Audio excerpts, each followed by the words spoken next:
loves of Musicera, welcome back to my channel. Thanks again for hanging out with another lesson. The next strum pattern works really well for country music. So, grab your guitar and let's begin!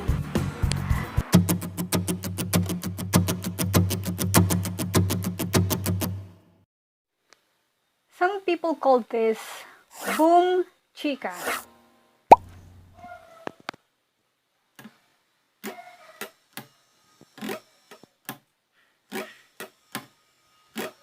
Boom, chica, boom, chica, boom, chica, boom, chica, boom, chica, boom, chica, boom, chica, boom, chica. Again. Down, down, up, down, down, up, down, down, up, down, down, up. Bass, down, up, bass, down, up, bass, down, up, bass, down, up. Play with me. Bass, down, up, bass, down, up, bass, down, up, bass, down, up, bass, down, up, bass, down, up, bass, down, up, bass, down, up. So try this with me on A, 2, and E major chord. This time, 4 patterns for each chord.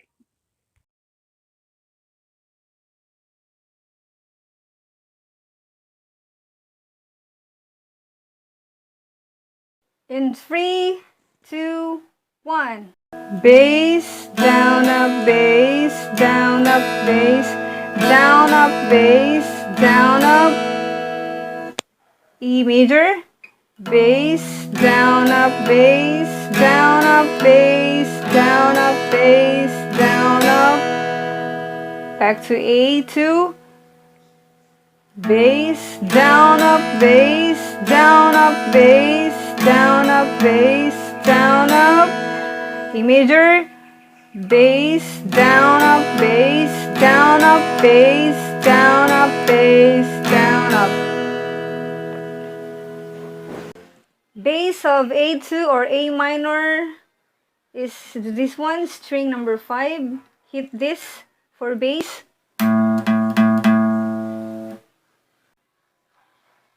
For E major or E minor or any E, hit this one, string number 6 for bass.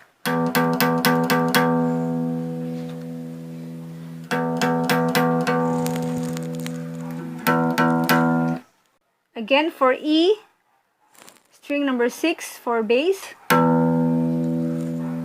And for A or A minor or A suspended, A7 or any A, just hit this string number 5 for bass.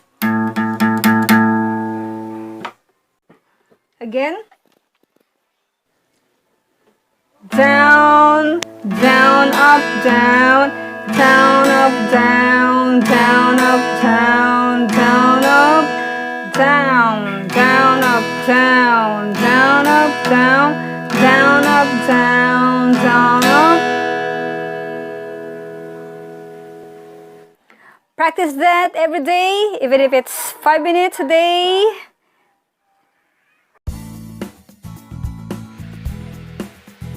Rhythm pattern number 3. Thanks for watching. Really appreciate it. Thanks again for subscribing right here. We'll see you on the next strumming pattern. God bless, keep safe, and bye-bye.